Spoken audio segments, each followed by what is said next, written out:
presentación de esta tarde está a cargo del profesor Julio César Mateus. Pues todos nos conocemos, pero para los que vean pues la presentación, Julio César Mateus es médico, magíster en epidemiología y con doctorado en salud.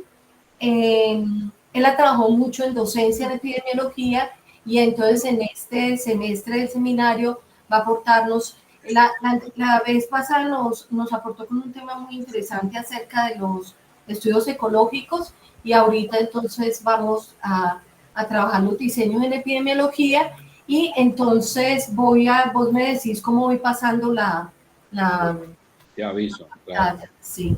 Bueno, yo voy a estar acá con una presentación mía en modo presentación, así que no lo voy a ver, me avisan cuando alguien tenga alguna pregunta en cualquier momento, ¿vale?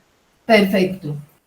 Bueno, pues a raíz de los temas de este seminario, y buenas tardes a todos, es que, como esto es rápido, entonces, el tema es muy interesante en términos de que el profesor Andrés está como avanzando un poco en la forma en lo que uno debe enseñar epidemiología, sobre todo en las partes más básicas, en epidemiología 1 en nuestro caso. Entonces, yo venía dando una clase y la di por varios años de diseños en epidemiología y cada vez le metía cositas adicionales.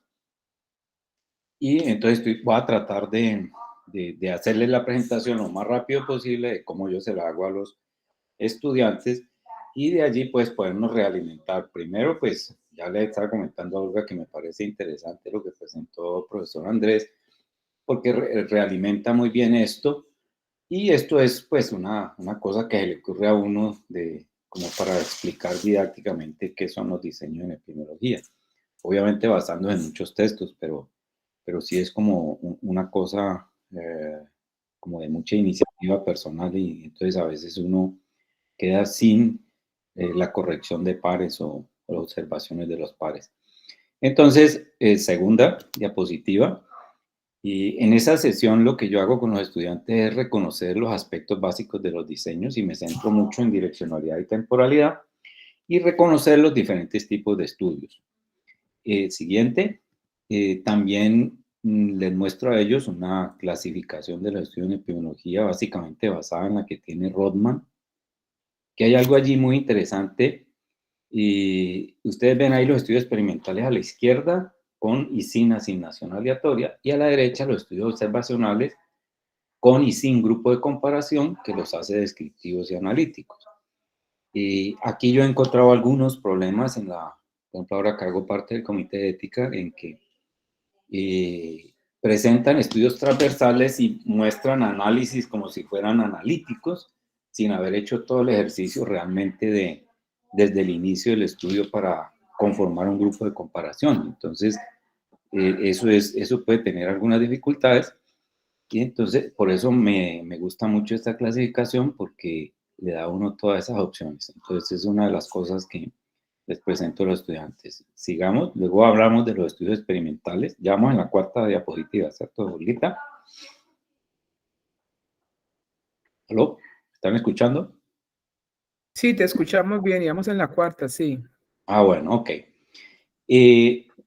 Entonces los estudios experimentales, pues como ya mostramos en la primera diapositiva, son estudios en los que el investigador asigna las exposiciones, pero hay una asignación que puede ser aleatoria o no aleatoria. Entonces, en las aleatorias, pues queda obviamente el ensayo controlado aleatorizado y en la no, cuando no hay asignación aleatoria, entonces un ensayo controlado no aleatorizado. Y ustedes saben, pues, que todas estas técnicas de asignación aleatoria, pues ya hay muchas técnicas de asignación aleatoria, entonces ese es un punto importante para empezar a diferenciar los experimentales de los restos de estudios observacionales.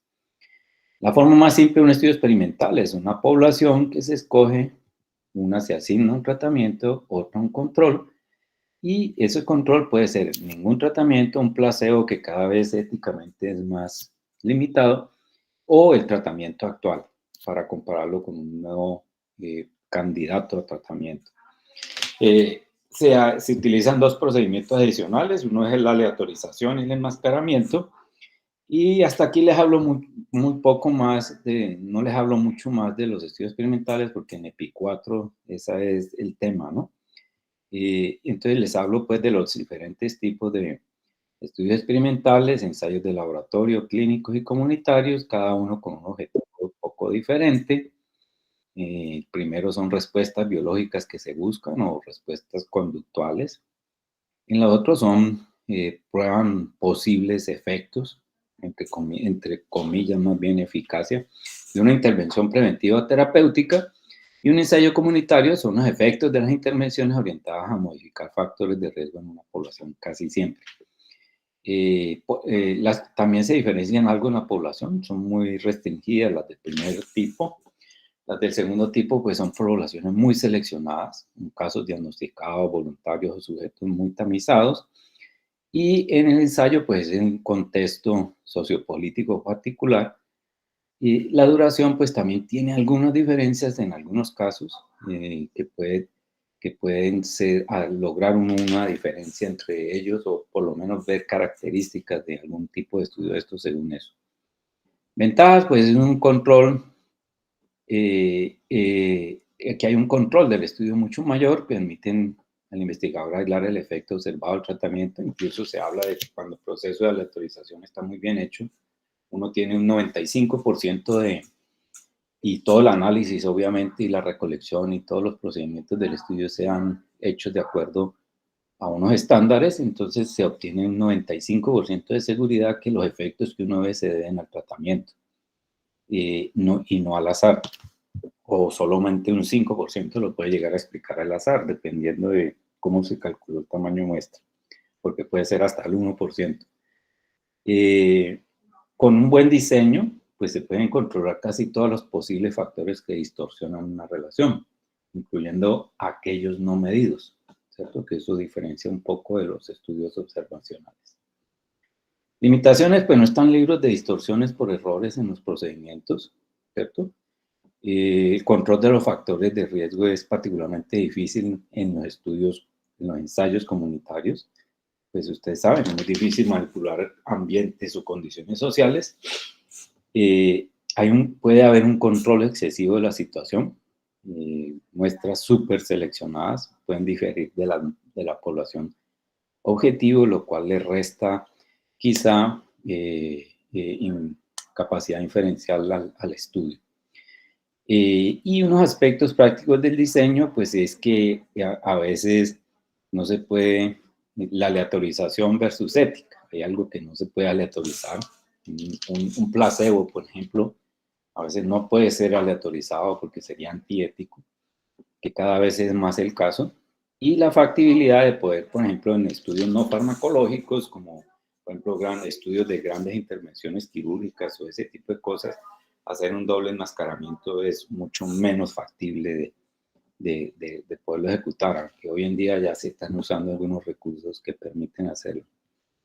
Y están los estudios cuasi experimentales, que son aquellos en los que no hay asignación aleatoria también, en donde hay controles internos y externos, y hay unos mixtos también, entonces, donde hay un factor manipulado artificialmente, pero no hay aleatorización. Y la unidad de análisis es un grupo. Entonces ahí puede haber, por ejemplo, un porcentaje de sedentarismo en el municipio A, momento cero, se hace promoción de actividad física y se mide un segundo tiempo, ese sedentarismo.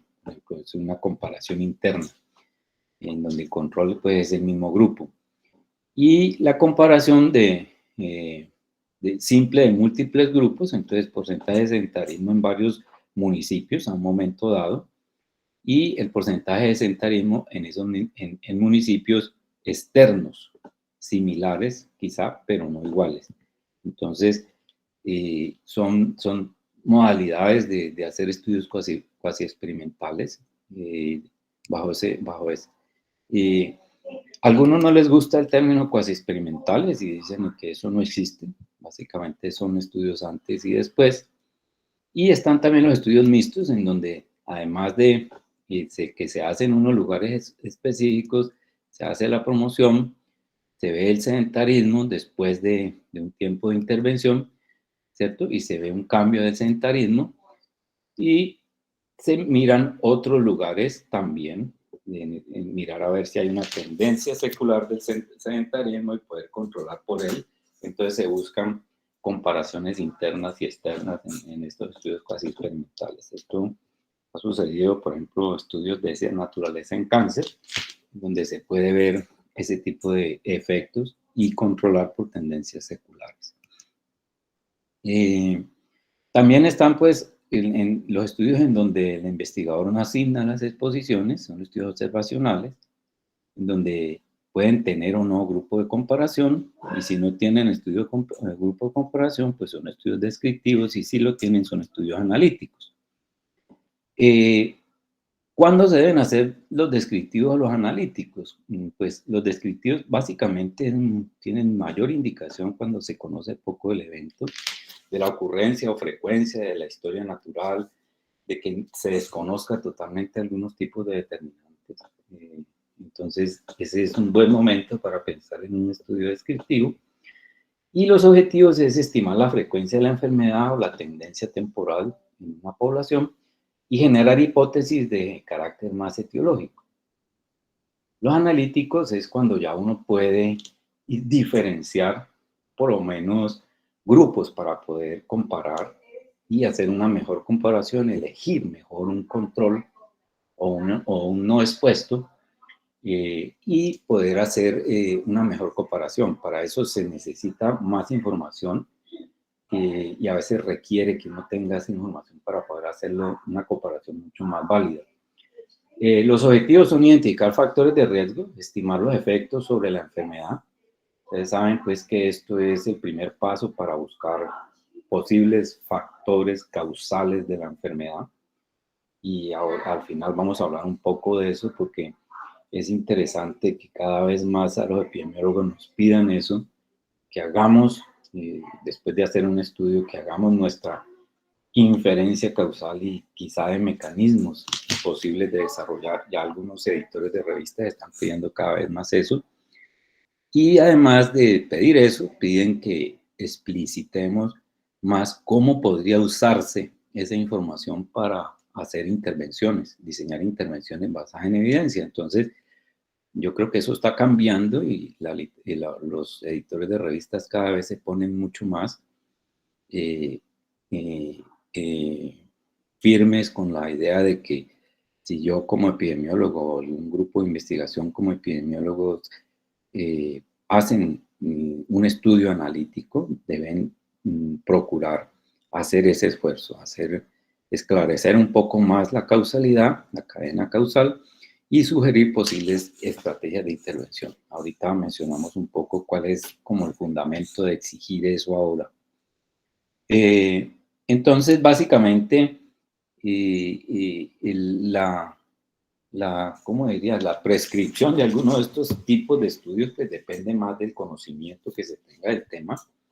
Entonces, entre menos conocimiento, pues más tendencia a hacer un estudio descriptivo que uno analítico. Y en el estudio analítico, pues ya se deben tener por lo menos conocimiento para hacer mejor selección de los grupos en comparación y posibles hipótesis etiológicas más específicas. Entonces, ahí estarían más indicados los estudios analíticos, lo cual nos lo da el estado del arte, ¿no? En el tema. Las ventajas de los observacionales pues son más factibles y prácticos de conducir. Eso a veces es cierto, a veces no es cierto, pero se evita uno la manipulación de los factores tratando de controlarlos, como hace el ensayo aleatorizado.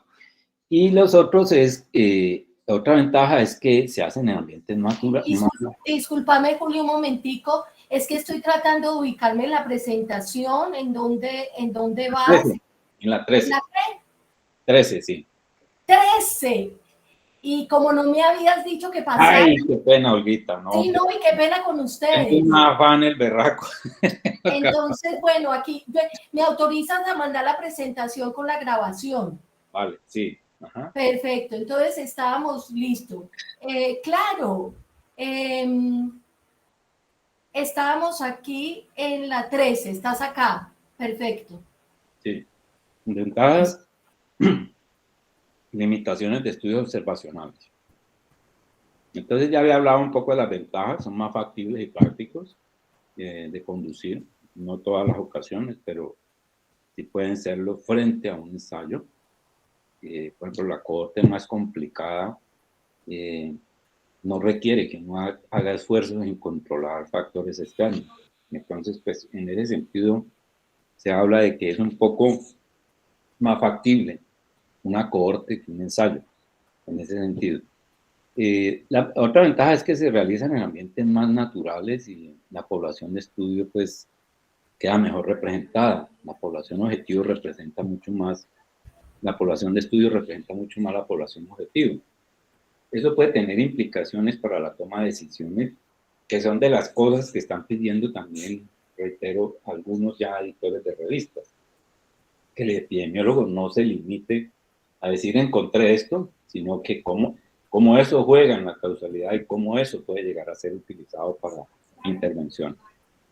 Limitaciones, pues hay menos control de la situación de estudio, lo que siempre hablamos, ¿no? Son resultados más susceptibles a influencias distorsionantes, entonces hay que hacer un mayor esfuerzo en el análisis para controlar las fuentes de error. Pero pues ya el mayor esfuerzo en el análisis, pues cada vez es menor el esfuerzo por aquello de que los software apoyan muchísimo. Lo que hay es que hacer un mayor esfuerzo en la interpretación de la información quizá. También tienen la particularidad que los limita, que son difíciles de rectificar. Y las generalizaciones pueden ser poco seguras por aquello de que encontrar una población similar para repetir el estudio unos años después, pues es como complicado. Entonces, hablemos de los descriptivos inicialmente. Los estudios de casos, las series de casos, estudios de mortalidad, morbilidad proporcional, los estudios de corte transversal, pues son estudios que se han usado muchísimo a lo largo del tiempo y en la práctica médica y en la práctica de muchos de los personal de salud ha sido muy útil tener estudios de casos, series de casos.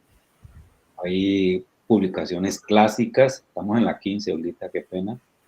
Estamos en la serie de casos, por ejemplo, el reporte de todo, yo recuerdo mucho un reporte que se hace en un libro de enfermedades infecciosas de Feijing, en donde agarra 415 o 30 pacientes que tienen leptospira y empieza a describir los síntomas que tuvieron esos pacientes. Y de todos ellos, cuántos se complicaron y cómo se complicaron, es algo que es supremamente útil para el ejercicio diagnóstico que tiene que hacer un clínico. Porque muchas enfermedades se parecen, tienen presentaciones muy similares, pero que, por ejemplo, en el caso de la leptospira hablan de un dolor muy exquisito a la palpación de la pantorrilla. Y eso se ha vuelto casi un hito en términos de poder hacer el diagnóstico y sospechar el diagnóstico. Además, pues, de otras características que, entre otras cosas, parecen mucho a otros síntomas que parecen mucho al dengue o a la fiebre amarilla.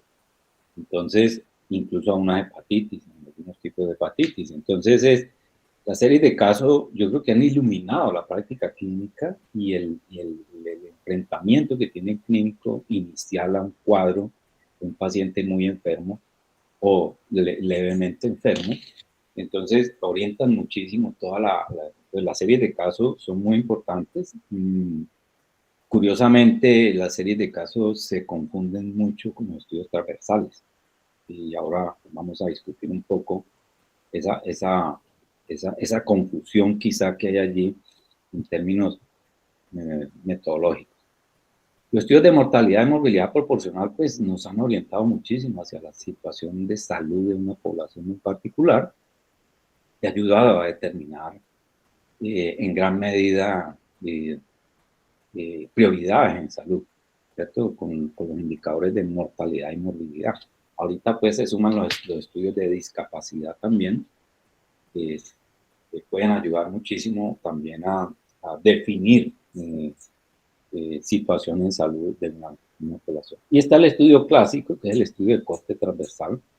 Los estudios previos son todos descriptivos, todos estos son descriptivos, está el estudio de corte transversal. Las ventajas es que dejan datos muy disponibles y eficientes de usar. Son datos que son rápidamente interpretados por los prestadores de servicios y pueden llegar a ser utilizados para la planificación de la prestación de servicios. Si uno conoce la prevalencia de diabéticos, por ejemplo, que hay en determinada zona, pues uno tiene, y su distribución geográfica, por ejemplo, para hablar de persona y lugar, y también de algún tiempo, en algún momento dado, si la diabetes se comportara como una enfermedad que produjera brotes, también se podría planificar mejor la prestación de los servicios y decir, bueno, necesitamos tanta plata por cada caso y tenemos tantos casos y los tenemos distribuidos de tal forma geográficamente que tendríamos que en determinados sitios hacer las inversiones para lograr una mayor cobertura y efectiva de la atención de estas personas. Entonces, los estudios descriptivos tienen su gran aporte en ese sentido, que ayudan a planificar mucho mejor los servicios de salud. Tienen pocas dificultades éticas en algunos casos, ¿cierto? Casi en la mayoría de los casos, porque solamente no entran a hacer intervención, simplemente entran a determinar la presencia o ausencia de características. Y la otra cosa que tienen de ventaja es que apoyan el buen diseño de los estudios analíticos, porque se pueden empezar a proponer nuevas hipótesis para establecer tendencias y para la planificación de los servicios. Limitaciones es que muchos hemos tenido el impulso de hacer inferencias causales con los hallazgos de estos estudios descriptivos, lo cual puede ser muy peligroso en algunos términos. En algunos casos, por ejemplo, recuerdo muy bien un ejemplo que se presentó con leucemia en niños y el complejo de inmunológico, el antígeno mayor de histocompatibilidad, en donde se encuentra un antígeno con una letra A y una R por ahí, en alguna parte, en un estudio de prevalencia, y se declara, pues, se hace la asociación causal de ese tipo de antígeno de histocompatibilidad con la presencia, con el desarrollo de la leucemia. Pero después de que se hace un estudio ya más de cohorte, se observa que lo que pasa es que ese antígeno, el AR, no me acuerdo cuánto se llama ahorita, lo que hace es que los pacientes sobrevivan más a la leucemia, los protege de los efectos de la leucemia y el progreso es más lento de la enfermedad. Entonces, cuando se hace el estudio transversal, se encuentran mucho más pacientes con esa característica vivos con otras características del antígeno mayor de histocompatibilidad. Entonces, eso fue una lección histórica importante en términos de que debemos cuidarnos mucho de hacer asociaciones desde estudios descriptivos, sobre todo de estudios de corte transversal. Bueno. ¿Qué es lo que pasa? ¿Por qué este estudio tiene limitaciones a la hora de encontrar asociaciones causales? Entonces, definamos primero qué es la direccionalidad. Estos estudios, la direccionalidad es una relación temporal entre los momentos en que el investigador realiza la medición de la exposición, o sea, empieza el estudio, y la medición del resultado. Es decir, yo puedo empezar el estudio hoy, pero si yo hago una indagación de las exposiciones previas que ha tenido, con una metodología válida para hacer esas mediciones, entonces yo puedo decir que estoy midiendo una buena exposición antes de que se presente el resultado. Eso sería un tipo de direccionalidad. Pero como en este caso, pues hay direccionalidades hacia adelante también, en donde yo empiezo a medir la exposición, tengo la medición de la exposición y espero a ver qué pasa con el tiempo, ¿cierto? Entonces, esa es una medición hacia adelante. Voy en la 17 ahorita. Sí, bueno, tengo la 17. Bueno, vale. Entonces, no es el momento en que pienso hacer el estudio, no, es el momento en que empecé a hacerlo. La direccionalidad se mide desde el momento en que empecé. ¿Qué medí primero? si medí la exposición o medí un resultado. Entonces, cuando yo mido la exposición primero y luego espero un tiempo prudente y mido el resultado o hago una indagación histórica con una metodología validada, entonces yo puedo decir que hice, a pesar de que empecé la medición, después de que ocurrió la exposición, yo pude reconstruir la medida de la exposición en primera instancia y luego entonces hice la medición de resultados. Siempre que exista esto dentro de un diseño, te dice que la direccionalidad es hacia adelante. Hago la exposición, primero mido la exposición y luego me voy a medir el resultado. ¿Sí? Eso es una direccionalidad hacia adelante. Por ejemplo, yo puedo preguntarme si los conocimientos, actitudes y prácticas frente a la malaria, ¿cómo están? ¿Sí? Y yo mido primero esos conocimientos, actitudes y prácticas y luego me voy a mirar cuáles personas presentaron la malaria. Y esos tiempos se definen muy bien con la metodología, hacen que yo pueda establecer que este estudio tendría una direccionalidad hacia adelante porque primero mide la exposición y luego mide el resultado. ¿Sí? Y también hay una direccionalidad hacia atrás o direccionalidad retrospectiva. Yo mido primero el resultado y luego me voy a la exposición. Entonces puedo primero mido el resultado y luego me voy hacia la exposición. Entonces, quienes presentaron malaria, una vez los tenga clasificados, me puedo ir a reconstruir la historia de cómo eran los conocimientos, actitudes y prácticas frente a la malaria. En algunos estudios, estas técnicas de indagación y de recordación de manera retrospectiva están bien desarrolladas y para algunas otras características no están bien desarrolladas o son todavía muy imprecisas. Incluso dependen del tiempo que se quiera indagar hacia atrás. Entonces, allí vienen importantes asuntos de calidad frente a esto de la direccionalidad. También hay una direccionalidad no transversal, es decir, yo mido el resultado y la exposición al mismo tiempo. Esto sucede mucho en las encuestas poblacionales, donde se ve si un niño es desnutrido y qué conocimientos, actitudes y prácticas tienen los padres, por ejemplo. O cuando, o sea que hay una medición simultánea entre la exposición y el resultado, y por ejemplo yo puedo hacer una gota gruesa y me doy cuenta de si, o una prueba de PCR, un papel filtro, una gota seca de sangre, puedo mirar si hay presencia de malaria y al mismo tiempo indagar al paciente cómo es su conocimiento de actitud y prácticas frente a la malaria, al mismo tiempo, sin darle una indagación histórica al asunto de la exposición, simplemente lo mido simultáneamente. Entonces, hay direccionalidad hacia adelante, hacia atrás, que estas en algunos casos la han llamado que son estudios longitudinales, aunque hoy en día hay otra nomenclatura. Los estudios longitudinales son aquellos que tienen mediciones repetidas tanto de la exposición como el resultado, pero hubo un momento en que, y todavía en algunas publicaciones salen que hablan de estos estudios como longitudinales, los que tienen direccionalidad hacia adelante o hacia atrás, y los no direccionales son los estudios transversales. Eso como en términos de nomenclatura en la bibliografía. Los longitudinales entonces permiten identificar entre exposición y resultado, los transversales no lo permiten. Es decir, hay un término acuñado de causalidad reversa en donde el resultado afecta a la exposición, que es muy claro, por ejemplo, en malaria. Entre más malaria me dé, más aprendo de la malaria, o se me modifican los conocimientos, mis actitudes y mis prácticas, y quizás eso suceda con muchas otras enfermedades. Entonces,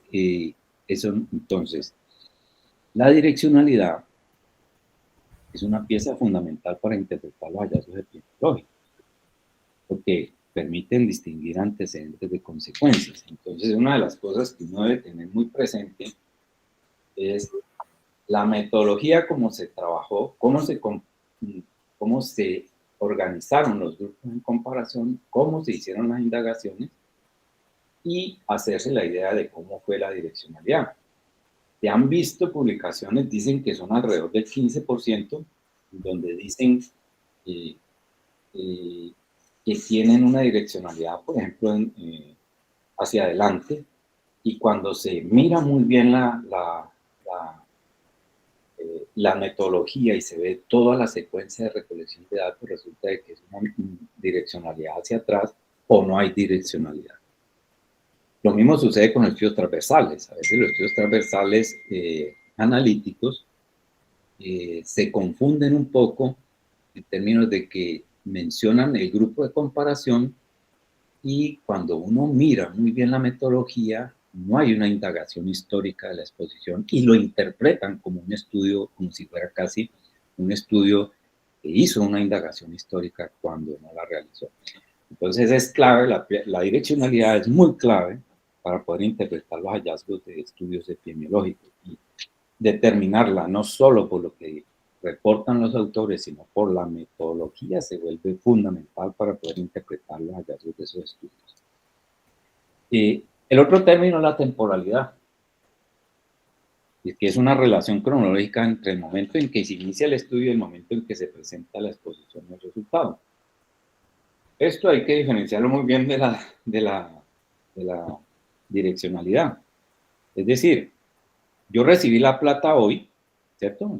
Suponte que así esto es la historia y es lo que uno espera que pase temporalmente, que primero suceda la exposición y luego el resultado. Pero yo recibí la plata, por ejemplo, para iniciar el estudio y lo inicié y empecé a medir primero la exposición y luego el resultado. ¿Sí? Ahí donde está la flecha roja, entonces ahí recibí todo el apoyo para poder hacer el estudio y empecé a hacerlo y empecé a hacer el estudio midiendo la exposición. En ese caso, entonces, a eso se le llama una temporalidad prospectiva. Esto tiene que ver algo también, la direccionalidad tiene que ver más con la interpretación y la temporalidad con la calidad. Y entonces, cuando yo recibí la plata en este momento, pero lo que yo hice fue un estudio que me fui a reconstruir la historia, tanto del resultado como de la exposición. Entonces, eso es una temporalidad retrospectiva. Es decir, no me interesa nada de lo que suceda a partir del momento en que inicié el estudio hacia adelante, sino que me devolví en la historia y hice la medición tanto del resultado como de la exposición. Entonces, esa es una temporalidad retrospectiva. Y hay una temporalidad que le han llamado ambispectiva, que es, estos estudios han sucedido cuando se pegan estudios analíticos a los sistemas de vigilancia, en donde se presenta un caso, entonces se mide primero el resultado por el sistema de vigilancia y inmediatamente se va a explorar la historia de cada caso. Y luego se busca un control para compararlo. Entonces, estos estudios se llaman ambispectivos porque están midiendo, por ejemplo, el resultado de manera prospectiva y la exposición de manera retrospectiva. Hay muy pocos diseños de estos, pero esto es factible hacerlo cuando se pegan estudios a sistemas de vigilancia. Bueno, la temporalidad no influencia directamente la capacidad de distinguir antecedentes de consecuencias, ¿cierto? Eso ya tiene que ver con minucias de la metodología de medición, ¿cierto? Y mirando muy bien qué se midió primero. La temporalidad no tiene que ver con eso. Lo que tiene que ver más es en la calidad de los datos y, por lo tanto, en la capacidad para hacer inferencias. Entonces, en general, los datos retrospectivos son más propensos a errores de medición que los datos prospectivos.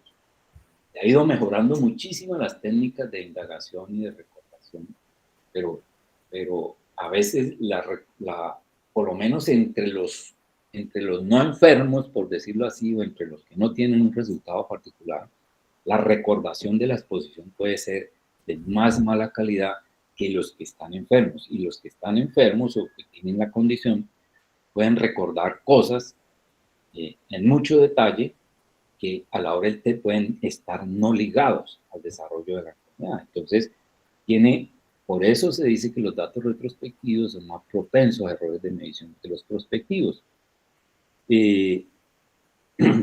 Porque pues se recuperan de registros y muchas veces los registros no fueron diseñados para cumplir los objetivos de determinado estudio. Entonces, son datos incompletos que no tienen, que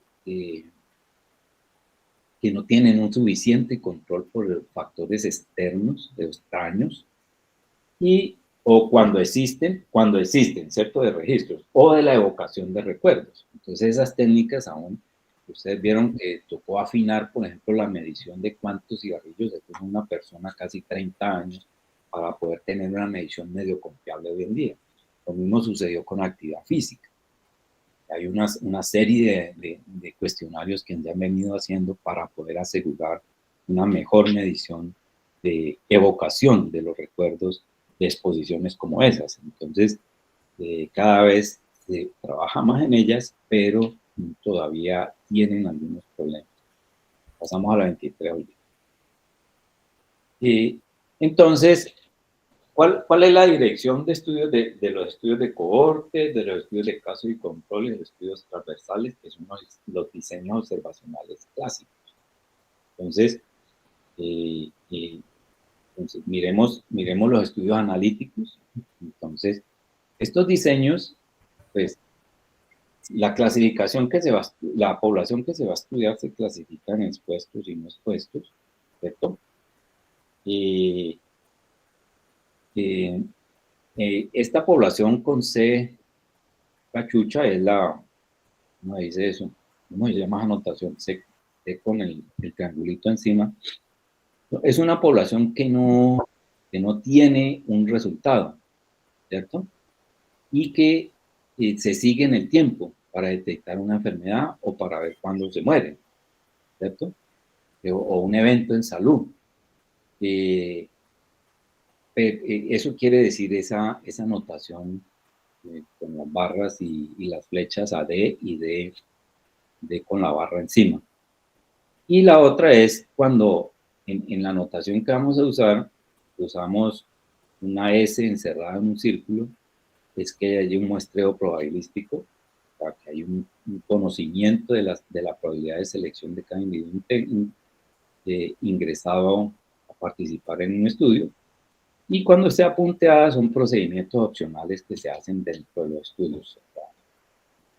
Entonces, la cohorte, pues ustedes ya saben, los estudiantes a veces no saben, que proviene de un término militar romano, que hablaba de unidades de 300 a 600 hombres, que eran más o menos de igual edad y provenían de la misma región geográfica. Y que por su muerte, sus integrantes iban disminuyendo y no eran reemplazados. Entonces, era un grupo inicial que se iba disminuyendo, pero siempre pertenecían al mismo grupo hasta que ese grupo desaparece. También se han llamado estudios de seguimiento, de incidencia o estudios de panel. Y en la forma más simple es que hay un grupo de individuos sanos expuestos a un factor de riesgo y otro grupo no expuesto. Y se siguen durante un periodo de tiempo y luego se compara la incidencia del evento que ocurre dentro de este grupo, de estos dos grupos. Entonces, ¿qué direccionalidad tiene un estudio de cohorte? Pues si yo, ¿cierto?, es hacia adelante. ¿Por qué? Porque las personas no tenían el evento cuando empezaron. Y yo me tengo que asegurar primero que me di la exposición en personas que estaban sanas, ¿cierto? Y esperé si ocurría el evento. Y la temporalidad, pues hay varias temporalidades para los estudios de cohorte. Estudios prospectivos, es similar a los grupos que se conforman en un ensayo. Este tipo de estudio prospectivo es preferido para hacer más inferencias causales que otros diseños. Entonces, por ejemplo, yo puedo iniciar hoy y medir la exposición hoy, inicio el estudio y esperar y luego medir el evento. Eso es una cohorte prospectiva. También lo pueden ser retrospectivos. Son más factibles para estudiar eventos raros o con periodos de latencia muy largos y depende de la disponibilidad de los datos de la exposición. La calidad de estos estudios pues, va a depender muchísimo de que haya un buen registro, no de que haya una buena memoria, ¿cierto? Sino un buen registro de lo que haya ocurrido. Y entonces estos estudios miden la exposición, una exposición histórica, y avanzan hacia el evento. Eso se llama una cohorte retrospectiva, porque es su recolección de la exposición en esa dirección, en esa temporalidad retrospectiva. Ojo que siempre de referencia tenemos el hoy para poder interpretar esto.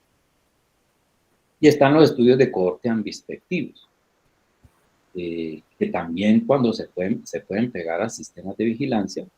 Entonces, estos estudios pueden hacer la parte retrospectiva y la parte prospectiva, y entonces son ambispectivos.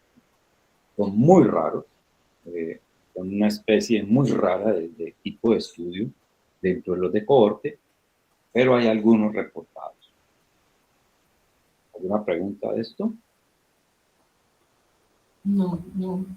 Pues no sé si los compañeros tienen alguna pregunta hasta el momento. Yo al final tengo como un comentario y pregunta, pero no sé si te parece seguir, ¿cierto, compañeros? De acuerdo, Olguita. Bueno. Listo. Bueno, y también los individuos expuestos y no expuestos deben ser comparables con respecto a otros factores, excepto con respecto a la exposición de interés, en un intento de control, ¿cierto? Entonces, de una población, el N, escogemos aquellos que están expuestos, que no están enfermos, el C cachucha, y los partimos en expuestos y no expuestos. Y les hacemos un seguimiento para determinar en una casilla cuáles son los expuestos enfermos, cuáles son los expuestos no enfermos, y dentro de los no expuestos y no enfermos, cuáles estuvieron expuestos enfermos y cuáles fueron expuestos no enfermos. De esa manera llegamos pues podemos ubicar esto en una tabla de 4 casillas y después del seguimiento. También hay otros tipos de cohorte, algunas cohortes fijas donde no entran individuos después de constituido el grupo a seguir, simplemente se va agotando el mismo concepto de la cohorte romana, pero hay otras cohortes que son dinámicas. Eso es importante describirlo dentro de los estudios de cohorte. En las dinámicas pueden entrar individuos después de constituido el grupo a seguir, y esto fue factible, como en este momento los estudiantes ya han visto lo que son las tasas, las densidades de incidencia. Entonces se explica que en estas cohortes dinámicas el denominador de las tasas es pues las personas tiempo. Y las medidas que se utilizan son tasas de incidencia, riesgos relativos e intervalos de control. Esto, pues como ya ha habido alguna introducción a esas tasas de incidencia, es importante. ¿Cuál es el problema potencial de todo este tipo de cohorte? Pues las pérdidas por migración, por falta de participación, muerte, que no les dio la gana, pues, sobre todo en esos periodos de seguimiento largos, entonces pueden presentarse un problema potencial grande, que se presenta un sesgo de selección. Las ventajas pues, son mejores para determinar incidencia e historia natural de una enfermedad o un evento de interés, no necesariamente una enfermedad. Se mide la exposición en cada individuo antes de detectar el evento. Hay una mayor certeza de causa antes del evento, de exposición antes del evento. Permiten evaluar múltiples resultados en una exposición. Comer sal, por ejemplo, qué tanta relación tiene con el cáncer de estómago, qué tanta relación tiene con hipertensión, con una ACV, con un infarto de miocardio. Eso es más factible de hacer en un estudio de este tipo. Es muy útil en exposiciones raras, en la medida que uno vaya ya más difícil encontrar una exposición pues estaría más indicado un estudio de cohorte, y hay más certeza de que el estado de enfermedad no influyó diferencialmente en la selección, porque todos están enfermos, porque todos están sanos. Entonces, entran todos sanos y se puede observar de manera más natural cómo evoluciona la incidencia de la enfermedad ante la presencia o ausencia de algunos tipos de exposición. Son ineficientes para enfermedades raras o con periodos largos de desarrollo. Son estudios que no requieren tanta operación de campo. Entre más largo el periodo de latencia, pues es mucho más difícil poder financiar un estudio de estos. Como la exposición se mide antes, no se pueden generar nuevas hipótesis sobre después de iniciado el seguimiento. Casi todos los estudios cuanti tienen. Y hay pérdidas, las pérdidas pueden sesgar los resultados si hay una diferencia importante entre expuestos y no expuestos en esas pérdidas. Esas son las limitaciones, a veces administrarlos pues también es un poco más difícil. Miremos los estudios de casos y controles. Los estudios de casos y controles se inician seleccionando por el resultado. Entonces, los casos son las personas que tienen un evento, ¿cierto? Y los controles son individuos que no tienen el evento y se comparan con respecto a su historia de exposición. Y también hay algunas ciencias sociales que llaman caso referente o caso histórico. La direccionalidad de estos estudios, pues es, yo primero mido el evento, ¿cierto? Y me voy a reconstruir la exposición. La temporalidad que tienen estos estudios es una temporalidad retrospectiva. Entonces, pero también pueden ser prospectivas, cuando también se pegan a sistemas de vigilancia, pueden ser ambispectivos, porque el sistema de vigilancia me mide el evento en una persona e inmediatamente detecto esa persona, me devuelvo a estudiarla. Con la diferencia de que yo mido la exposición, perdón, y sigo midiendo la exposición de manera retrospectiva. Solamente que tengo dos temporalidades, una para medir el evento y otra para medir la exposición. Se le llaman estudios ambispectivos, también son raros, son una especie rarísima, pero hay reportes de este tipo de estudios. Entonces, en ocasiones de una población se toman los enfermos y se mira el estado de exposición. Si ustedes ven el primer flujograma arriba, se toman los enfermos y se mira el estado de exposición según la enfermedad. Ahí se tienen dos casillas. Y de una segunda población, en ocasiones, con un muestreo, una muestra aleatorizada, una muestra aleatoria, probabilística, perdón, se cogen un grupo de la población, ¿cierto? Y se mira la historia que no están enfermos, y se mira la historia de exposición entre ellos. ¿Hay exposición o si no hay exposición? Y característica que los casos y los controles deben ser comparables con respecto a otros factores, excepto con respecto al elemento de interés. De esa manera, para poder trabajar en la hipótesis que se haya planteado etiológica.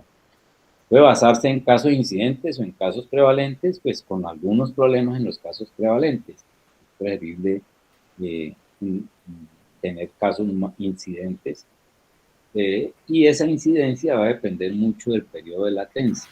Si se conoce de alguna manera el periodo de latencia, entonces uno puede tener, y ojalá incorporar casos que no tengan tanto tiempo después de mucho más allá del periodo de latencia media. Las medidas son prevalencias de exposición, oportunidades de exposición y enfermedad.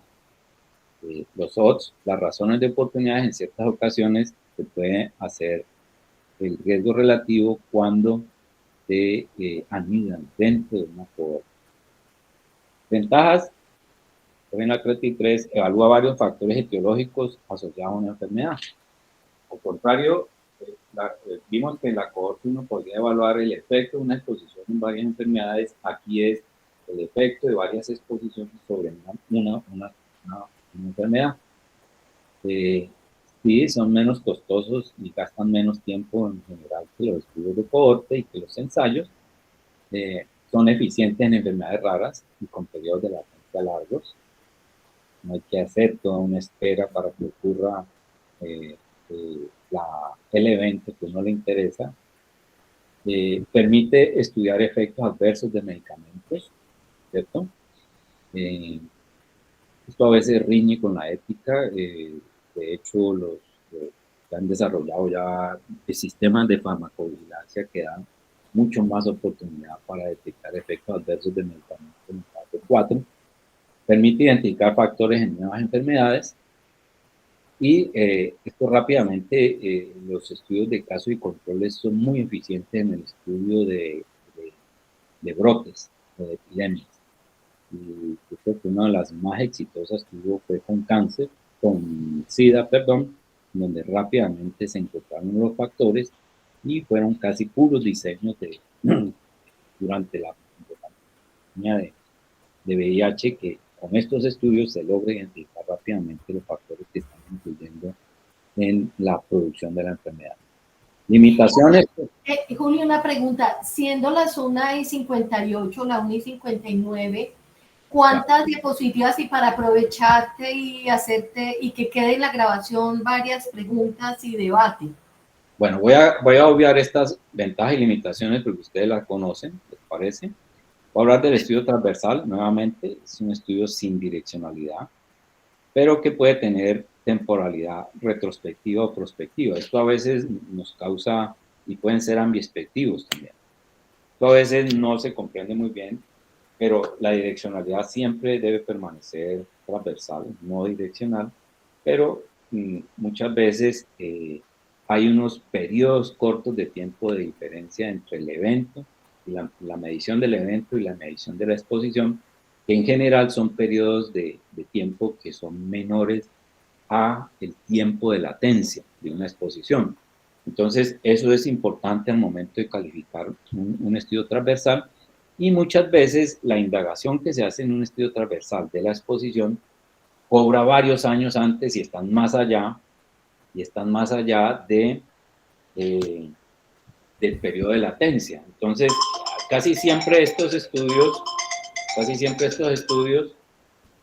hay que analizar muy bien cómo hicieron las mediciones, porque parece que cada vez es menos frecuente encontrar estudios transversales puros, sino que tienen algunas exposiciones medidas de manera con direccionalidad. Entonces, yo creo que esa es una parte importante de lo que quería decirles de eso.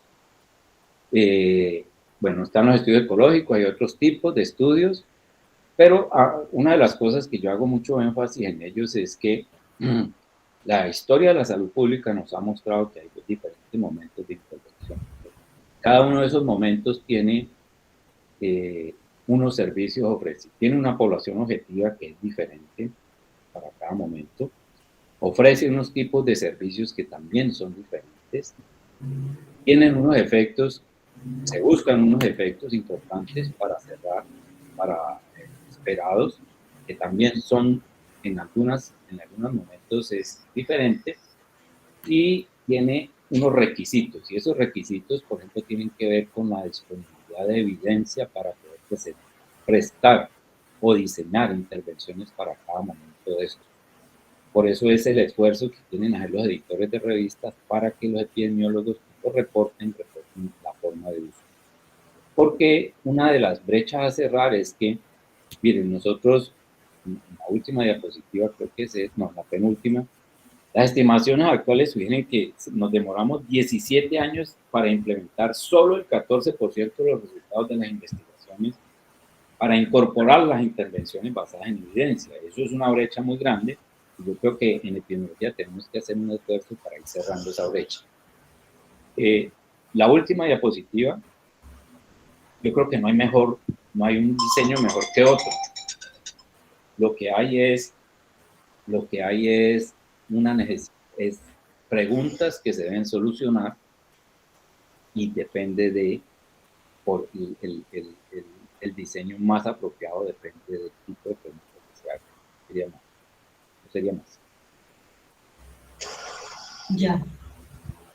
Ah, terminaste, ¿cierto, Julio? Sí, ya terminé. Perfecto, excelente. Muchísimas gracias. Paso a mirar aquí voy a dejar de compartir para verlos a todos mejor. Y entonces, si tienen preguntas, inquietudes, yo se alzó la mano.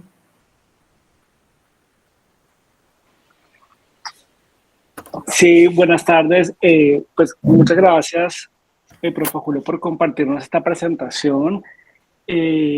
Yo tengo dos comentarios como generales y quiero poner esos dos comentarios como argumentos para el debate también.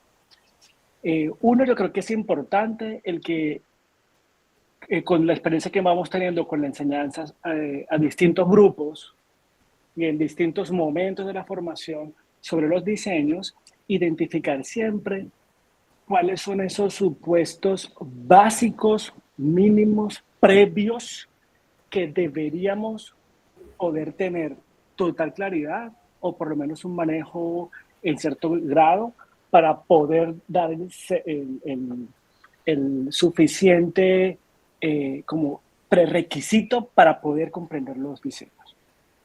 Y lo traigo a colación porque, o sea, cada vez que abordáramos un tema deberíamos identificar, mire, o sea, para poder abordar este tema en tal nivel de profundidad, deberíamos hacer un check de que tales y tales temas supuestos teóricos ya se deberían conocer para poder sacarle mayor jugo o por lo menos en el alcance que uno planea.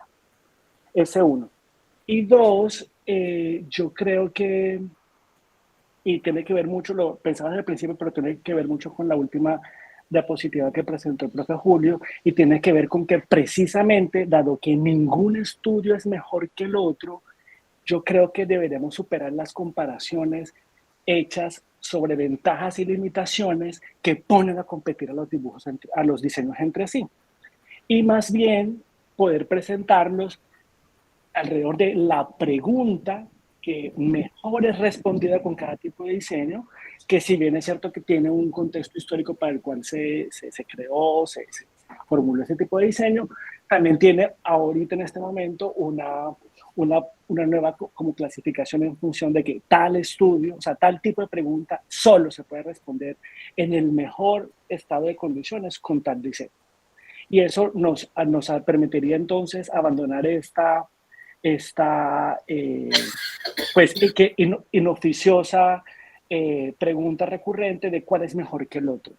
Y es que no, de eso no se trata, como bien nos señalaba Julio. Yo creo que deberíamos comenzar a contar la historia desde esa perspectiva. Entonces, quería poner el foco en esos dos puntos. Uno, sobre cuáles son los supuestos que se deben chequear para que podamos abordar de forma más apropiada la discusión sobre los diseños. Y dos, cómo presentamos los diseños en función de la pregunta que mejor es respondida con cada uno y más bien pensar en el alcance de cada una de esas preguntas en función de del tipo de diseño. Porque hay varias limitaciones y ventajas que no serían contradictorias, porque limitación y ventaja, recordemos que es una conclusión respecto a una comparación, es una ventaja respecto a respecto a B en función de un atributo. Y creo que esa forma de ponerlos en contraste no puede que no sea afortunada a la luz de estas dos propuestas que hago. Era eso lo que quería aportar. Muchísimas gracias, Julio. No sé, no sé si recoger rápidamente otras dos para que nos rinda, pero para poder contar justamente con tus opiniones. Yo quisiera mencionar otra y luego alza la mano Janet, y es que, ¿te acordás cuando nos tocó estudiar epidemiología? Esa corriente de epidemiología de la caja negra era muy fuerte, ¿sí? Era tremendamente fuerte y cualquier inferencia causal que se hiciera, incluso vos me regalaste, me diste un artículo de unos finlandeses Otger y Lipton y Odegaard, no sé si te acordás, Julio, muy bueno, pero ellos pues eran de pura caja negra y decía que hacer cualquier inferencia causal, hablar de causas, hablar de mecanismos, era casi metafísica. Y entonces me parece muy interesante lo que vos estás diciendo, que ahorita las revistas exijan interpretaciones en términos de mecanismos, porque yo creo que eso está también relacionado con evitar ese escepticismo, esa timidez de la epidemiología, de decir falta evidencia, falta evidencia, falta evidencia, y yo me imagino que esa es una de las razones por las cuales también se demora tanto, sin perder pues la calidad y la rigurosidad de la inferencia causal. Quería comentar eso, a ver vos qué pensás, y Janet, y entonces te damos la palabra. Profe Julio, gracias. ¿Me escucha? Sí. Sí. Con mucho gusto. No, una pregunta. Como yo sé que usted lleva bastante tiempo trabajando este tema, bastantes años, ¿usted podría señalar, digamos, unas 2 o 3 en este tema? Como esto es un tema de discusión, como 3 o 2 novedades, usted diga, mire, esto es nuevo para este tema. Esto se dio en tal de hitos en la manera como se han presentado los estudios en epidemiología. Si hay algo nuevo, esta mañana teníamos una discusión con la profe Olga y mirábamos esto de qué es un estudio en epidemiología en particular. Entonces, como eso tiene que ver con la epidemiología, de pronto decir, no, en la epidemiología también está esta tendencia o esta otra línea de pensamiento, ¿sí? Que está por fuera de este tipo de diseños. ¿Sí? Muy bien, muchas gracias, buenísimo. Entonces, te damos la palabra, Julio. Bueno, en cuanto a al comentario de Joseph, yo creo que es ir necesario desvaneciendo eso y obviamente ir dejando como una especie de indicaciones cuando es mejor un estudio que otro. Lo que pasa es que la epidemiología tradicional ha venido pensando mucho en que era capaz de encontrar todas las causas y que en un paradigma cuantitativo, ¿cierto? Entonces, todas estas comparaciones se hacen con respecto a la capacidad de inferencia causal que tiene cada estudio. Y yo creo que eso es un aspecto importante en términos. Yo quisiera poder abolirlo del todo, pero he hecho el intento y me parece difícil porque ahora que yo estoy muy interesado en diseñar, implementar y evaluar intervenciones, eso es supremamente importante para el diseñador de intervenciones. Que conozca de mano cuál estudio le puede servir mucho más, por ejemplo, yo mostré muy rápido esto de promoción y prevención primaria, que es todo lo que en casi todos los países han conjugado esos 2 momentos de intervención como APS, atención primaria en salud, en donde si uno se pone a mirar muy bien las intervenciones de promoción y de prevención primaria, lo que están tratando de cortar es incidencias de las enfermedades. Y todos los servicios que se ofrecen en esos 2 ámbitos tratan de cortar incidencias de las enfermedades, porque la población, por ejemplo, de la promoción son poblaciones vulnerables, lo cual costó mucho tiempo en poder definir muy bien qué es una población vulnerable y cómo encontrarla geográficamente y cómo trabajar con ella, porque esas poblaciones son las que más necesitan promoción de la salud. Y hablan de que la vulnerabilidad consiste en que esas poblaciones vayan a adoptar factores reconocidos y bien estructurados que pueden llegar a influir en el desarrollo de un evento nocivo para su salud. Entonces, toda la estrategia de promoción entonces se dirige a que los vulnerables no pasen a tener factores que promuevan la enfermedad o que no adopten factores que puedan prevenir la enfermedad o puedan prevenir un resultado en su salud. Entonces, sigue siendo importante para los diseñadores de intervenciones tener una lógica que le explique cómo ocurre el problema para poder diseñar intervenciones y poderlas implementar y poder evitar que se aumente o se constriña la incidencia de una enfermedad. Entonces, en esa necesidad, yo creo que dejar de apostarle a la causalidad y comparar los diseños según su capacidad inferencial de causalidad se puede perder muchas cosas. Y y eso es necesario. Yo creo que los saludistas tienen que hacer un gran esfuerzo y más aún en promoción y prevención, que son las intervenciones menos desarrolladas. Nosotros tenemos muy buenas tecnologías desarrolladas para prevención secundaria, para algunas enfermedades, no para todas, y tenemos muy buenas tecnologías y de hecho casi en los últimos 50 años el movimiento hacia adelante de la esperanza de vida le ha dado casi todos los desarrollos de la biotecnología en atención, en prevención terciaria, en la atención de personas. Todo esto, por ejemplo, el coma inducido ha tenido un impacto grandísimo en la mortalidad de muchas personas y otras técnicas de intervención de cuidados intensivos que también han tenido muchísimo impacto. Y el desarrollo de nuevos medicamentos y el desarrollo ha tenido un gran impacto en la esperanza de vida de nuestra población. Pero después de la era sanitaria, nosotros en promoción y prevención primaria hemos hecho poco, exceptuando quizá en tabaquismo, en donde ya encontramos que la publicidad dirigida a niños contra el tabaco ha hecho que los niños ya no sean tan vulnerables al tabaco como fueron en los años 80 o en los años, incluso algunos años 90, ¿cierto?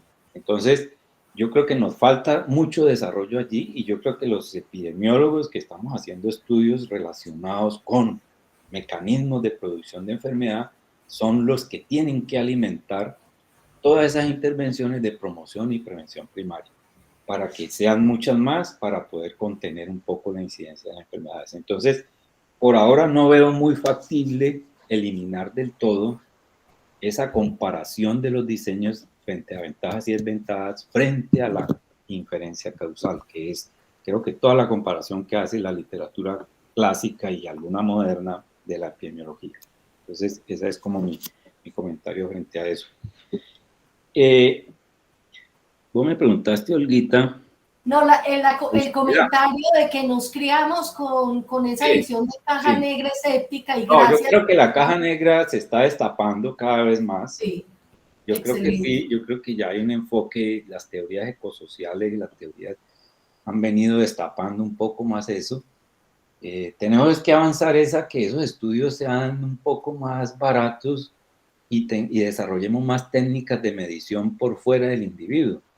Hay algunas mediciones ya muy estandarizadas de exposiciones en familias y en algunos grupos, pero a nivel de, por ejemplo, de territorios político-administrativos, todavía sigue habiendo unas limitaciones en la medición de ese tipo de exposiciones y ya sabemos que ese contexto influye muchísimo en las decisiones individuales y puede influir muchísimo en el desarrollo de la incidencia de las enfermedades. Entonces, yo creo que en la medida en que se vaya avanzando mucho más en la medición y en la experticia de medición de variables por fuera, por encima de lo individual y que podamos analizarlas, como ya tenemos software para analizarlas con análisis multinivel, poder encontrar esas relaciones entre las variables de diferentes niveles y poder uno llegar a una conclusión y ofrecerle también muchísimos elementos a la promoción, porque la promoción no es solo educación, es también la organización política y representacional de una comunidad frente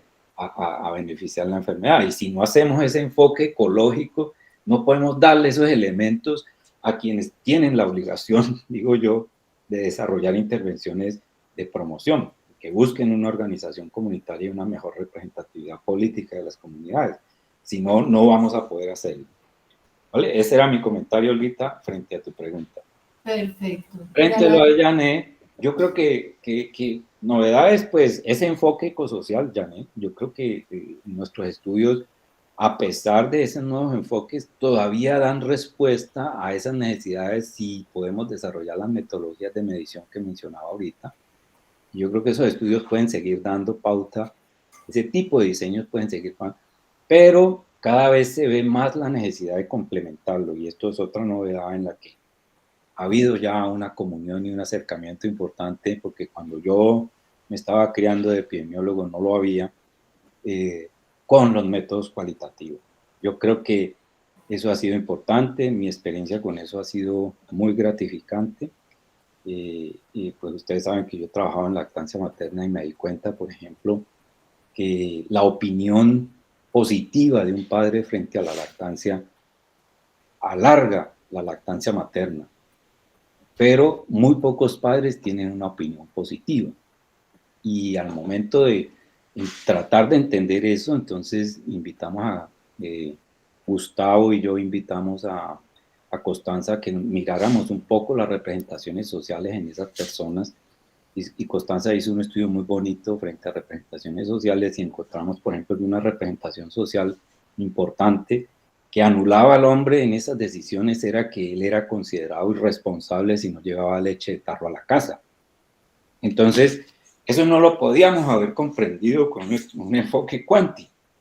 Y entonces tuvimos que hacer un estudio quali en donde entendimos un poco por qué era que ese hombre no progresaba hacia imponerse frente a la duración de la lactancia, a pesar de que conocen mucho de los beneficios. Claro, es que si me llaman irresponsable y porque no llevo leche de tarro, entonces voy a caer en desgracia también, porque entonces es que eso es un tacaño. ¿Cómo así que usted le va a dar solo leche?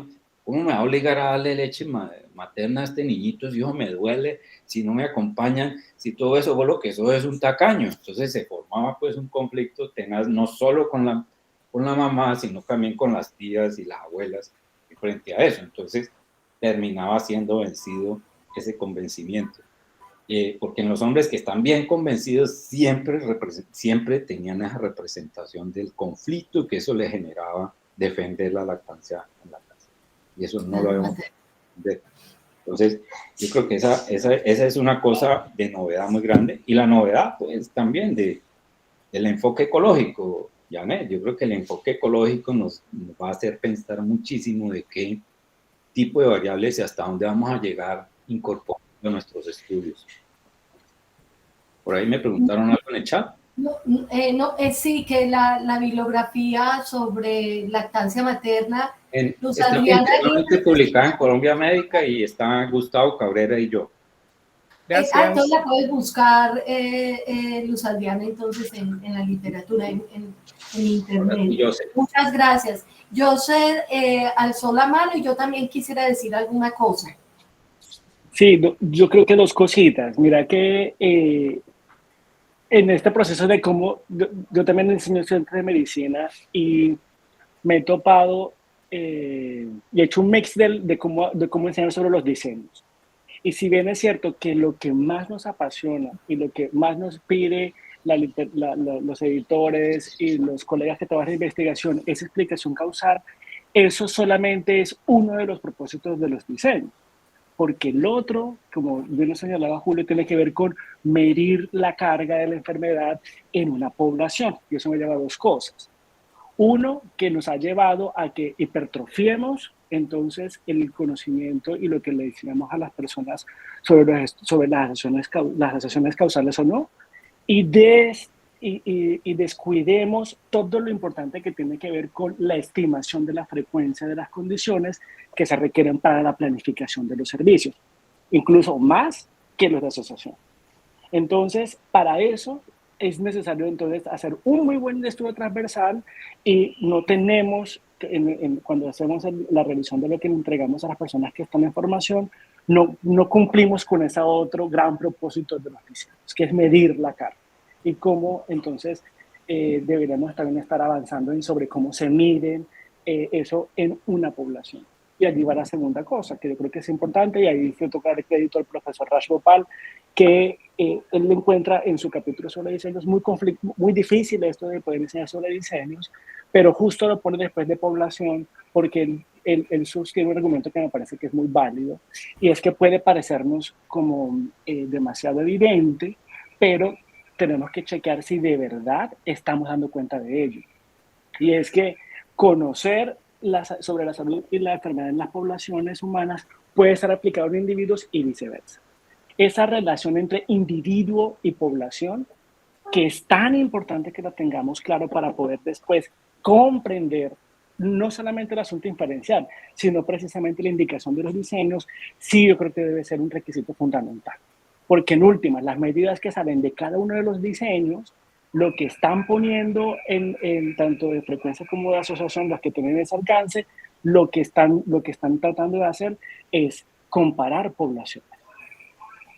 y no siempre tenemos esa claridad en la explicación de los diseños. Y por esa razón, lo que hace Bhopal cuando explica cada uno de los diseños es volver a arrancar siempre con la descripción de cuál es la pregunta para el que está diseñado ese estudio y pone entonces la relación de la población y cuáles son la relación entre los grupos, los que tienen el evento, los que no lo tienen, la exposición, etcétera, pero siempre marcado en el concepto de población, porque en últimas nuestras conclusiones son sobre grupos, no sobre individuos. Por lo menos con estos estudios que son de alcance observacional e incluso los experimentales. No son para individuos, sino que son unas medidas promedio de grupos que deben tener ese carácter agrupado, agregado de riesgo, de protección, etcétera. Pero eso no está dando cuenta del riesgo individual. Que yo creo que eso es un gran reto que tenemos cuando enseñamos sobre los diseños, porque cuando las revistas, cuando los hacedores de políticas, cuando las personas del común le están preguntando a uno, es por un asunto individual. Y uno dice, a ver, un momento, es que el diseño no está hecho para eso. El diseño no está hecho para eso, ninguno de estos. ¿Quiere llegar a esos? Entonces hay un subgrupo pequeñito que los vamos a ver más adelante. Pero esos obviamente requieren un gran tamaño de muestra y una capacidad de software impresionante con una construcción de ecuaciones y de probabilidades más compleja de lo que tenemos con los diseños habituales. Era eso lo que quería agregar. Muchas gracias, Joseph. Julio, ¿tiene algo para mencionar con respecto a lo que dice Joseph? Sí, yo creo que ahí hay dos cosas, Joseph. Hay dos cosas que me parecen importantes. Primero, perder la oportunidad de información que se recoge en un escenario natural para hablar de los diseños más clásicos de epidemiología, ¿cierto?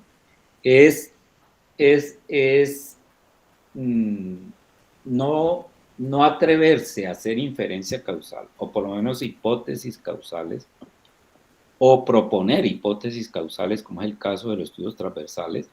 Creo que es perder una gran oportunidad también de poder orientar el desarrollo del conocimiento y poder darle elementos de intervención a aquellos que tienen que diseñar, implementar y evaluar intervenciones.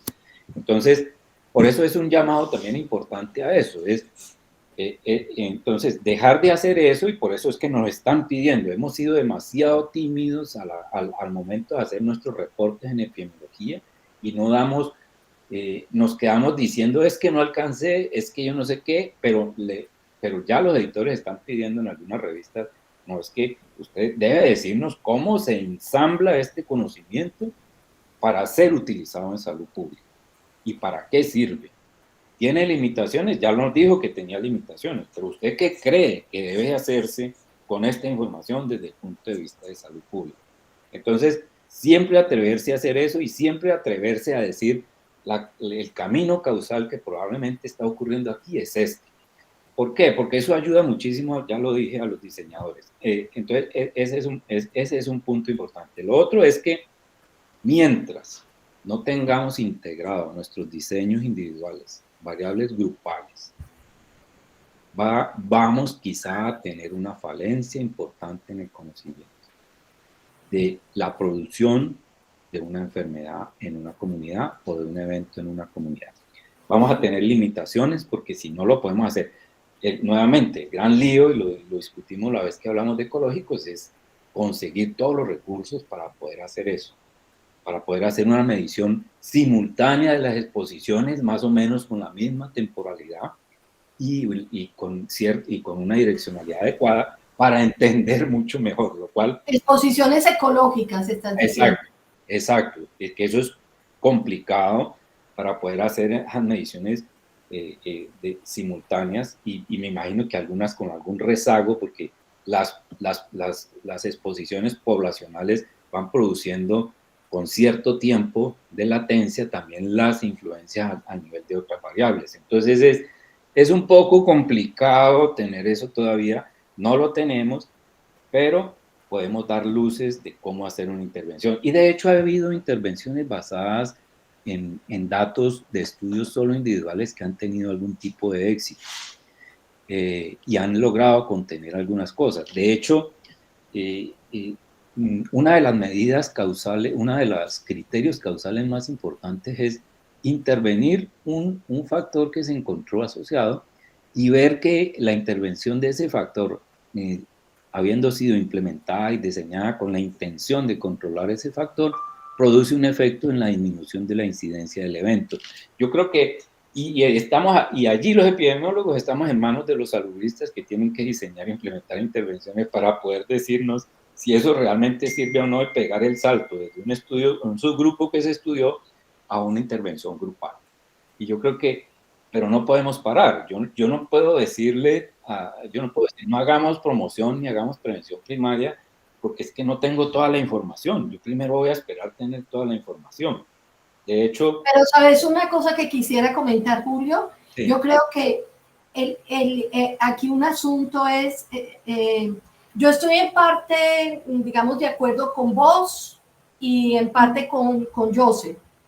Pero yo veo aquí una cosa. Primero, si la epidemiología, la pregunta es, ¿la epidemiología solo responde preguntas causales? ¿Sí o no? No. Si uno llega a la conclusión, los dos dicen que no, y yo también pienso que no.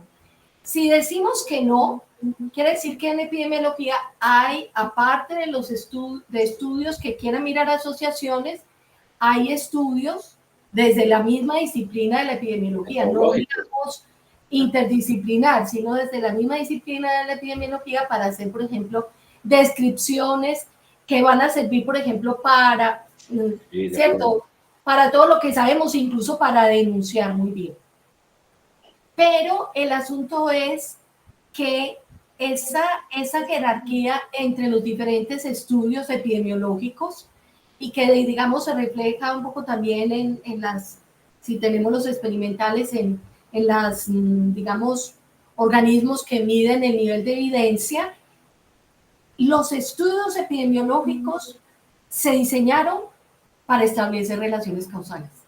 Entonces, no es decir, ay, quitémosle el carácter causal a esa clasificación, pero si se diseñaron así, es listo, si usted hace ese estudio, sabe que está en una perspectiva causal, un poco lo que dijo Julio, pero estoy de acuerdo con Joseph en el sentido de que hay que preguntarnos qué otro tipo de preguntas se hacen, o sea, otro tipo de explicaciones se hacen en epidemiología, ¿sí? Y qué tendría que cambiar en epidemiología para que entonces en realidad sí sirviese para responder todo el tipo de preguntas que se requieren, no todo el tipo, porque hay otras disciplinas, como vos dijiste, ya te doy la palabra, Joseph, llamaste a Connie y ella desde su perspectiva, digamos, desde las ciencias sociales hace la investigación. No es que la epidemiología incorpore lo cualitativo, sino que se está trabajando de manera interdisciplinar. Pero yo iba a decir una cosa, espérense, me 10 segundos, iba a decir una cosa y se me olvidó. Ah, ya. Estoy de acuerdo con Joseph en que el asunto poblacional es fundamental y yo creo que Nancy Krieger, y a mí me gusta Anna Diez-Roots también, claramente plantean que el asunto ni siquiera es de variables agregadas, es una visión más desde sistemas y ver, o sea, que las variables que yo digo de población no sean meras agregaciones de individuos, sino que sean un poco también como lo que dijo Julio, variables, digamos, del contexto, lógicas. Entonces, en ese sentido, este tema da para seguir discutiendo y le doy la palabra a Joseph. Olguita, yo creo que voy a ser súper concreto en lo siguiente. ¿Con qué otra sesión yo enlazo cuando estoy enseñando sobre diseños? ¿Para qué va a servir eso? Cuando soy estudiante de medicina y tienen que leer la literatura. Me voy a Ecuador y les muestro cómo lo que se inició con los ensayos, que hizo una clasificación del nivel de la evidencia de los estudios para resolver la pregunta sobre cuál es la medida más efectiva. Pero ojo, eso es la columna 1. Eso ya le han añadido como unas 6 columnas más y lo que el diseño protagonista de cada una de las preguntas es diferente. porque es que en últimas tienen que saber que si yo estoy preguntándome cuál es el factor de riesgo, jamás va a ser un ensayo clínico el que me va a responder eso. Pero es una Entonces, pregunta causal. sí, claro. Es una pregunta causal. Y toda esa clasificación es de las preguntas causales, excepto una sola que tiene que ver con, bueno, dos, uno con el costo y la otra tiene que ver con qué tan frecuente es una condición, una enfermedad. Entonces, para eso se diseña un muy buen estudio transversal. Pero para llevarlos al punto de que tiene que conectarse con el resto de cosas. ¿Para qué yo tomo? ¿Para qué yo voy a utilizar esa información? Y allí retomo lo que mencionaba el profe Julio, tiene que ver con que es cierto, un buen estudio transversal se diseñó para resolver la principal pregunta, y es ¿qué tan frecuente es X en una población? Punto. Si yo, el yaque de preguntar por los factores causales que son exploratorios, eso es secundario. Pero el fundamento y lo que yo necesito para la política pública y para la toma de decisiones en el servicio y para todo lo que tengo que hacer en la toma de decisiones, no siempre son las asociaciones causales. Esto también yo creo que quería remarcarlo, No porque solo la causalidad. Okay, podemos pensar pero, que es lo más importante, pero no siempre. pero mira, Jose, que cosas tan importantes como nuestras políticas nacionales en salud, sus principales sustentos son estudios descriptivos. Y están proclamando la atención primaria en salud como la estrategia reina de todo el sistema. Y resulta de que los estudios descriptivos solo sirven para planificar y plantear hipótesis, planificar cuántos recursos necesitamos, cuántas personas hay en necesidad, etcétera, etcétera, y poder planificar todo eso. Y ya con eso estamos pretendiendo construir políticas.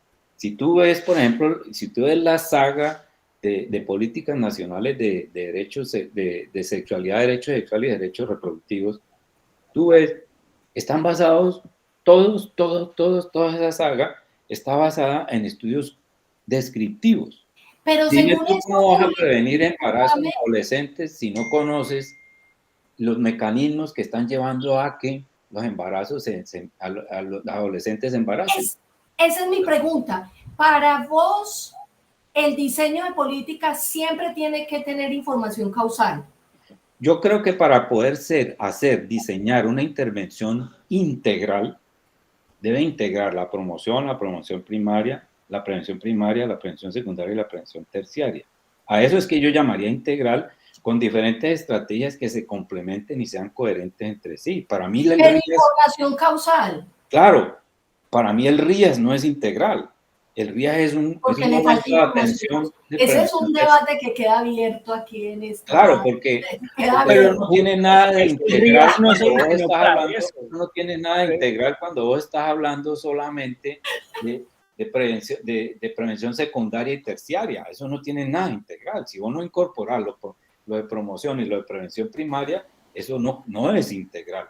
Entonces, ahí hay un debate con la integralidad de la prestación de los servicios. Y ¿Por qué no hacemos una cosa? Porque son las 2:30 y vos y yo tenemos comité de ética. Joseph, te invito a un seminario a que pongas tu punto de vista. Sí, yo creo que me parece muy chévere poder contrastar, porque yo decidí, o sea, yo aprendí los diseños así con el enfoque que tiene el profe Julio, pero ya yo no lo enseño así. Yo parto de las dos tipos de preguntas que propone Bhopal y les digo, mire, para estas preguntas, con estos alcances, solo le sirve este estudio. Yo sé, lo que pasa es que aquí estábamos nosotros tratando de entender cómo le presentábamos mejor los diseños a los estudiantes que apenas ingresan a la maestría. Yo creo que por ahí empezó el debate, ¿no? Con Andrés, muy bueno. Sí, entonces por ahí... Andrés, Julio y Joseph. Sí, entonces es pensando un poco en los neófitos, pensando un poco... Sí. Bueno, y miren que es muy complejo integrar todo esto, que hay muchas cosas en las que estamos de acuerdo, para un neófito, y decirle, mira, es que esto, es que lo otro, y agregarle más complejidad a las cosas. Yo pensaría que eso va a tocar repensarlo muy bien, ¿cierto? Y Julio, y para cerrar, yo creo que tiene que ver con el propósito de los diseños, porque miren, una cosa es, me encanta el término que recurrentemente utilizabas, para los diseñadores de intervenciones, nosotros vemos los diseños de una forma. Para el que toma decisiones en el escenario clínico, yo veo esos mismos diseños de otra forma, porque le veo otros alcances, otras ventajas, otras limitaciones. Y allí eso me lleva a repensar el asunto, que en epidemiología clínica no deberíamos estar viendo solamente el ensayo clínico, sino ver también los casos controles en el escenario clínico, los estudios transversales en el escenario clínico, porque sí tienen unos matices y unos alcances y unos usos distintos. Que yo creo que eso es un problema, tanto con los editores de las revistas, pero sobre todo con el quien toma la decisión en cada uno de los contextos. Cuando lo toma el jefe de servicio, como lo toma el asesor de política, pueden estar con el mismo evento, con poblaciones distintas, porque están un año en el hospital y otro en la población general de una ciudad, pero pueden estar viendo los estudios y pueden estar viendo los diseños de manera distinta. Entonces, yo sí creo que nosotros deberíamos pensarnos, o sea, cada vez que tenemos una interacción con los estudios, tener en cuenta eso. Y yo quiero decir que entonces, si esta va a ser como una especie de serie relacionada con este tema, me parece muy interesante que el que vea la grabación, comenzamos con la grabación pasada que mandamos, que fue con el profesor Andrés Fandiño, y es mostrando los diseños epidemiológicos desde la tabla de 2x2, luego Julio Mateus compartiendo la forma en que presenta, y yo creo que hay me parece muy atado a lo que la epidemiología misma dice, pero también a las intervenciones en salud pública, e invitaremos entonces a Joseph, que tiene también, nos puede compartir este reto, que es un reto epistemológico, sí, en realidad, de cómo comunicar esta parte tan importante de la epidemiología a los estudiantes.